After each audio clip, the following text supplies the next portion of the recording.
pero kung kakausapin mo ko bilang Kristiyano, iba rin ang stand ko doon. Kumbaga parang hindi ko siya parang ewan ko kung safe na sabihin na parang magkaibang personality yung ako doon.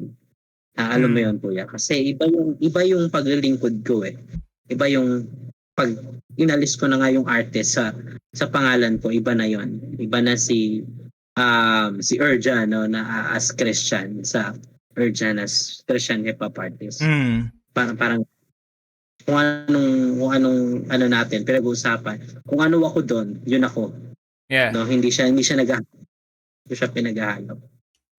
And I believe, bro, ano siya eh, parang mahalaga siya eh. Mahalaga siyang ganun eh. Parang that, hindi naman siya parang kung nandun ka lang kasi na parang yeah, solid na Christian ka lang, ganyan.